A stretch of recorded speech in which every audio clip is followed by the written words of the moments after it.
2 years ago, I was living in a decent apartment with my friend and younger sister. It wasn't perfect, but it was home. That is, until things started to go very wrong. My sister had always been difficult, but her behavior took a dark turn. She became violent, not just toward my roommate, but toward me as well. The final straw came when she brought home a dog without permission, which ended up chewing on the windowsill and causing other damage to the apartment. I did what any reasonable person would do. I told our landlord about what was happening, complete with photos of the damage. When I reached out to our landlord, he dismissively told me to handle the situation myself as he didn't want to get involved in family drama. So, I did handle it. I got a restraining order against my own sister. It was one of the hardest things I've ever had to do, but I had to protect myself and my roommate.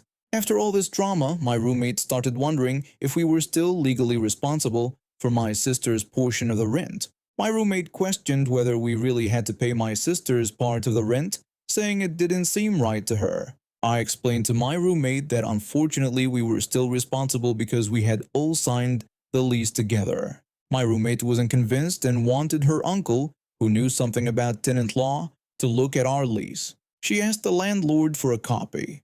This simple request seemed to flip a switch in our landlord. Suddenly, he wanted us out, not because of the violence or the damaged property, but because we dared to question the lease. He served us with a notice to quit, the first step in the eviction process. We didn't fight it. We found a new place across the street and moved out by the specified date. My roommate stayed until midnight, scrubbing every inch of that apartment until it sparkled. 2 weeks passed, then 3. No word about our security deposit.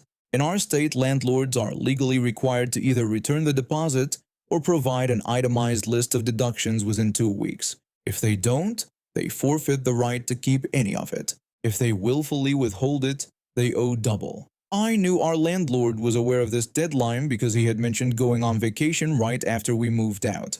I had even returned our keys directly to him.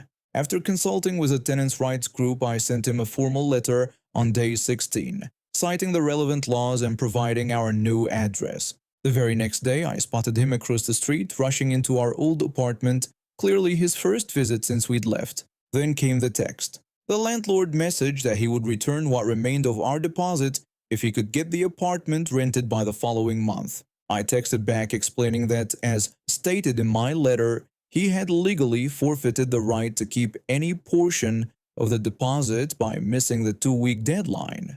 His response was immediate and hostile. In his reply, the landlord threatened to see us in court, called us nightmare tenants, and said this would be fun.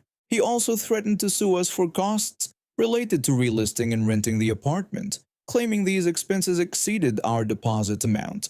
After a month of silence, my roommate and I decided to call his bluff. We filed a small claim suit. Since I had handled most of the communication with him, I was named as the plaintiff. On our court date, he showed up with a letter conveniently dated the same day he had texted me. It contained arbitrary deductions from our deposit, and he claimed he had sent it to us. The problem? That was the same day he texted me saying we would get what's left of our deposit if he could rent the apartment. During the hearing, he threw everything at the wall to see what would stick. In court, the landlord made numerous false accusations. He claimed we were terrible tenants, suggested I was partly responsible for the violence in the apartment, and accused us of property damage. He even attacked my character, implying I had somehow brought the violence upon myself. I explained the timeline to the judge, pointing out the inconsistencies in his story and showing the text messages that contradicted his claims. The judge saw right through him and ruled that he had willfully withheld our security deposit. We were awarded double the original amount, but our landlord wasn't done yet. A few days before his payment deadline, he texted again. The landlord sent a message informing me that the decision had been appealed. I didn't respond. I simply showed up to the appeal hearing, where he repeated all the same accusations. The judge upheld the original decision. Finally, the check arrived in the mail, but our landlord couldn't resist one last jab. In the memo line, he had written for gaining £20. I just laughed as I deposited that check. I used my half to buy a brand new gaming laptop. Every time I play on it, I think about how his petty attempt at revenge backfired so spectacularly. Part of me still wants to text him and ask if taking us to court was as fun as he thought it would be. But I don't need to. The double deposit and my new laptop are victory enough. I remember it like it was yesterday. My spouse and I had been looking forward to our vacation for months. Both of us work demanding jobs. I'm in healthcare administration, and my spouse works as an engineering consultant. We're usually buried in paperwork, meetings, and deadlines, so this 2-week getaway to the coast was our chance to finally breathe. We had saved up for nearly a year, meticulously planning every detail, from the beachfront cottage to the restaurants we wanted to try. The morning we left, we were practically giddy with excitement as we loaded our luggage into the car. My spouse asked if I thought the house would be okay while we were gone. I laughed and said it was only 2 weeks, asking what could possibly happen. Those words would come back to haunt me. We had always had a bit of a contentious relationship with our neighbor. I'll call her Karen. Karen had moved in about 3 years ago and immediately started complaining about, well, everything. But her biggest grievance was the massive oak tree in our backyard. This wasn't just any tree. It was at least 60 years old, majestic and healthy, providing perfect shade for our patio in the summer heat. Birds made their homes in it, and we'd even hung a swing from one of the lower branches. But according to Karen, it blocked the sunlight from reaching her garden. We had argued with her multiple times about cutting it down. Karen would complain that the tree was destroying her property values and that she couldn't grow anything in her backyard. I would respond that it was a healthy tree, fully on our property, and we weren't going to cut it down. She would then rant about how much money she'd wasted on plants that kept dying because of our stupid tree. My spouse would suggest that she try plants that grow well in shade, offering to recommend some. Karen would angrily retort that she shouldn't have to change her gardening plans because of our tree. These conversations happened at least once a month. We stood our ground each time, but Karen never seemed to get the message. We were 5 days into our vacation, enjoying a lovely dinner at a seaside restaurant, when my phone rang. It was our other neighbor. Our other neighbor told us we needed to come home right away. When I asked why, they explained that our tree was gone and there was a lot of damage. We cut our vacation short and drove the 6 hours back home. My anxiety building with every mile. Then we finally pulled onto our street. Our beautiful oak tree was gone. But that wasn't all. There was a crushed car in Karen's driveway with tree limbs still on top of it. Part of our fence was destroyed and a section of our roof had been damaged as well. As we stood there in shock, the other neighbor came out to explain what had happened. Apparently, Karen had waited until we left town, then called 2 relatives of hers, neither of whom had any experience with cutting down trees to remove our oak. Without proper equipment or knowledge, they had misjudged everything. The tree had fallen in exactly the wrong direction, crushing Karen's own car, damaging our property, and narrowly missing the power lines. Karen came storming out of her house when she saw us. Karen immediately started yelling that this was all our fault. She claimed that if we had just cut down the tree when she asked, none of this would have happened. I shot back that it was our fault. I pointed out that she had trespassed on our property and illegally cut down our tree. Karen insisted that the tree was blocking her sunlight and that she had rights. My spouse stated that we were calling the police. Karen smugly told us to go ahead, claiming the police would see she was just protecting her property. We did exactly that. The police arrived quickly and it didn't take them long to assess the situation. One officer took statements from us and the neighbors who had witnessed everything. Another officer spoke with Karen, whose story kept changing. First, she claimed we had given her permission. We hadn't. Then she said the tree was diseased and dangerous. It wasn't. Finally, she admitted she just wanted it gone but insisted she shouldn't be held responsible for a simple miscalculation. The police thought differently. Karen was cited for criminal trespass, destruction of property, and operating without proper permits. But we didn't stop there. We contacted a lawyer the next day and filed a lawsuit against Karen. The arborist who came to assess the damage valued our mature oak tree at over $20,000. Add in the property damage and the emotional distress, and Karen was looking at a substantial penalty. The court case was surprisingly quick, with multiple witnesses, police reports, and clear evidence of trespassing, the judge ruled entirely in our favor. Karen was ordered to pay for the full value of the tree, all repairs to our property, and our legal fees. She was also required to take a property law course before she would be allowed to make any modifications to her own yard that might affect neighboring properties. Karen had to sell her house to cover the costs. We planted a new tree, not an oak this time, but a fast-growing maple, and we installed security cameras just in case any of our other neighbors get any ideas. I'm a 19-year-old girl still living with my parents in Southern California. We've been in the same house for nearly 20 years, and we've always had a good relationship with our neighbors. We're pretty chill people. We don't complain about typical neighborhood noise like motorcycles or construction projects. That all changed when they moved in 2 years ago. At first, we tried to be nice. They seemed okay except for their weekend parties that would blast Disney songs at 10:30 p.m. Who does that? We had to call in noise complaints a few times, but we tried to keep the peace. Then, the real problem started. Strike one, the destructive dogs. Their dogs were aggressive outdoor animals that constantly tried to break through our shared fence to get to our gentle indoor dogs. They would dig, climb, and scratch until one day they managed to create a hole the size of a dinner plate. My dad, being the reasonable person he is, went over to talk to them. He politely explained that we had video evidence of their dogs damaging the fence but offered to split the repair cost since it was our shared property line. Karen, the wife, immediately accused us of lying and claimed that our dogs had caused the damage. When my dad mentioned we had video proof, she still insisted we should pay for all the repairs. After arguing back and forth with no resolution, my dad eventually gave up and just nailed some plywood over the hole himself. We thought that would solve the problem. Strike two, the bizarre accusation.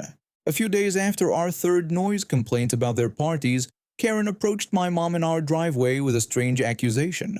She claimed my mom had yelled at their lawn guy about mowing too loudly at 7:30 a.m. My mom was completely confused and told Karen she had never even spoken to their lawn guy. Karen insisted it was true, which made no sense since we've lived with neighbors doing construction and revving motorcycles at 6 a.m. for years without complaint. My mom was so confused that she actually approached their lawn guy the next time she saw him.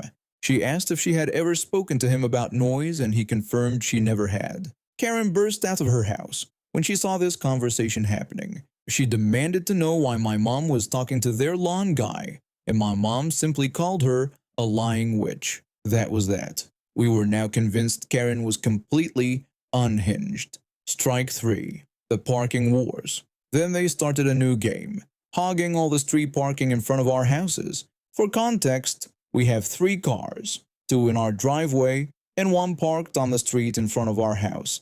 They have 2 cars, but instead of using their perfectly good driveway, which fits 2 cars, they'd park both vehicles on the street, one in front of their house and one in front of ours.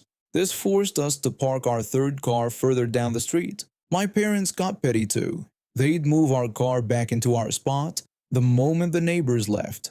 This parking shuffle went on for almost a year until an unspoken truce seemed to form. Then I accidentally messed things up. Coming home late one night after work, I was exhausted and parked our 3rd car directly in the middle of the curb space between our houses. I didn't think much of it. They still had their entire driveway available. The next morning I woke up to my parents arguing. The neighbors had parked 1 car in their driveway and the other one in front of our house, with half the hood sticking out into our driveway. If we tried to back out, we might hit their car, which I'm pretty sure was their intention. I was done. I walked next door and rang the doorbell. The husband opened the door while filming me on his phone. I politely asked if he could move his car. He refused, claiming the police had told him he could park anywhere on the public road and that he was allowed to record me. I told him I didn't care about being recorded, but explained that we needed him to move his car since he had an entire empty driveway and it was common courtesy not to block someone's driveway. He insisted they could still get out and it wasn't that bad. I explained that we were worried about accidentally hitting his car while backing out. He asked if that was a threat. I clarified that it wasn't a threat, but we simply didn't want to be responsible for damage to his car if an accident happened because it was parked so close. He angrily told me he shouldn't have to move his car and that I should move mine instead. Then he slammed the door in my face. I went back inside and confirmed online that it's actually illegal to block someone's driveway, even partially. But instead of calling the police right away, I decided to be petty. The perfect trap. I grabbed my keys and carefully backed the car out of our driveway, stopping just inches away from the front of his poorly parked car. Now my car was blocking his from pulling out, and I was also blocking the sidewalk, which I knew was illegal, but I had a plan. I kept my car there for a few days, effectively trapping his car in place. Sure enough, he eventually called the police. He had the smuggest look on his face as the officer approached me. The officer told me that I couldn't legally block someone's car or obstruct the sidewalk. I respectfully acknowledged this and agreed to move right away. Then I pointed out to the officer that their car was sticking out over 2 feet into our driveway, asking if that wasn't also illegal. The husband's smug smile vanished immediately. His face turned bright red as the officer confirmed that he couldn't block access to a driveway and would need to move his vehicle as well. I moved my car with the biggest grin on my face, while he had to move his car into their driveway where it belonged. The final straw. A few weeks ago they had another of their wild pool parties. The noise was unbearable, and the police warnings didn't help. They'd quiet down for 30 minutes after each warning, then crank the volume right back up. This had been going on so long that some neighbors had actually moved away because of them. My mom finally had enough. Around midnight, when guests started leaving, she went over to confront Karen. My mom warned her that if they didn't stop these parties, we would start calling the police every single time. Karen and her guests just laughed and taunted my mom, which led to a screaming match. I had the common sense to record everything, and thank God I did. At one point, Karen screamed that she was going to beat the hell out of my mom. Another neighbor called the police, who came and calmed everything down. The next morning, I reviewed the video and realized we could file a restraining order for threat of assault. Now I knew filing a restraining order could cause someone to lose their job. From the sticker on Karen's car, I knew she worked at a daycare. A nicer person might have let it go. Too bad I'm petty. We filed for the restraining order and went to court. Karen tried to lie to the judge, claiming she never threatened my mom. When the judge asked if there was any evidence of this threat, I mentioned I have video proof. The judge allowed me to show the video on the courtroom projector. The case was immediately in our favor after everyone saw Karen's threats. The judge granted the restraining order while Karen cried and begged him to reconsider. But I wasn't done. I made an anonymous call to her daycare employer and told them everything. A few days later, I noticed she'd removed the daycare sticker from her car. She started staying home 24/7. I'm pretty sure she was fired. The crazy loud parties finally stopped. It's been blissfully quiet for a whole month now. During Christmas, our closest neighbors dropped off cookies and chocolates to thank us for finally solving the neighborhood nightmare.